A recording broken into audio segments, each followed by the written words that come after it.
আজ ছিল আমার বার্থডে। তো বার্থডের দিনে আমি যে এত বড় একটা সারপ্রাইজ পাবো সেটা আমি ভাবতে পারিনি।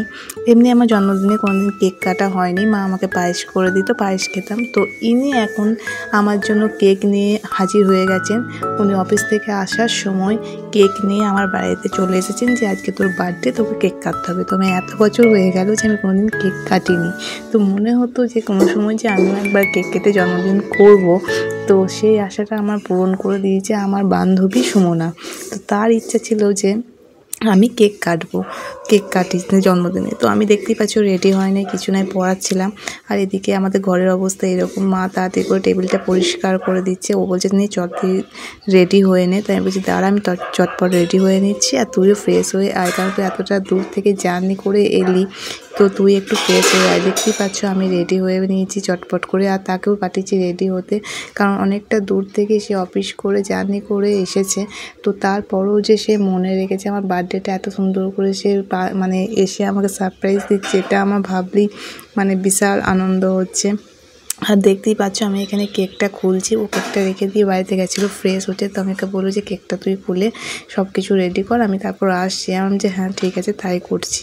তো আমি এতটাই সারপ্রাইজ হয়েছি যে কি বলে বোঝাতে পারবো না। ও যে এতটা জার্নি করে আসার পর মনে রেখে আমার জন্য এত কিছু করছে, সেটাও আমার কাছে একটা বিশাল ব্যাপার। আমি একটা সত্যি ভাগ্য করে এরকম বন্ধু পেয়েছি।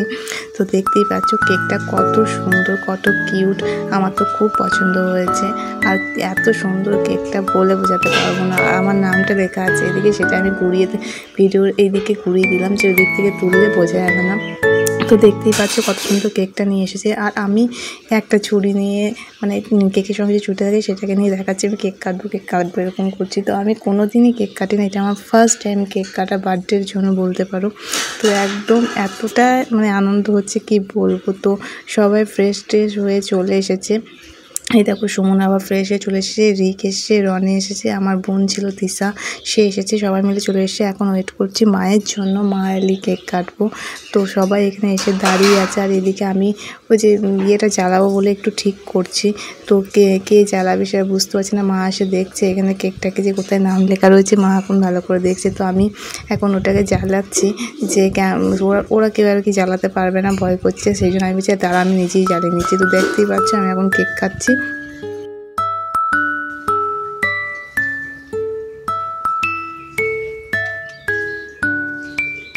আমার কেক কাটার পর আমি মাকে একটু খাইয়ে দিচ্ছি। সুমনা বলছে মাকে আগে মাকে আগে খাও। আমার মাকে যেহেতু বন্ধু মা বলে, শুনে বলছি তাকে বন্ধু মাকে খাও। তো মা আবার আমাকে খাইয়ে দিচ্ছে। আমি মাকে খাওয়ানোর পর তো আমি একের পর এক, তারপর সুমনাকে বলছি এবার তোকে আগে খাওয়া, তোর জন্য এত কিছু সম্ভব হয়েছে, তুই করেছিস বলে আজকে আমি এই সারপ্রাইজটা পেলাম। তো আমি এত খুশি, খুব খুশি বলে বোঝাতে পারবো না। তো সুমনাকে অনেক থ্যাংক ইউ এভাবে আমাকে মানে বার্থডেটা আমার পালন করার জন্য। তারপর রোহিতকে একটু খাওয়ালাম, তারপর অনেকে একটু খাওয়ালাম। তারপর আমার বোন পিছন থেকে ক্যামেরা করছিল, তাকে বললাম তুই আয়, তোকে একটু খাওয়াই। তারপর ওকে একটু খাইয়ে দিলাম। তো এরকম করেই সন্ধ্যেটা আমাদের বেশ ভালোই কাটলো। আর আমার কাছে দিনটা খুব একটা স্পেশাল দিন হয়ে থাকে।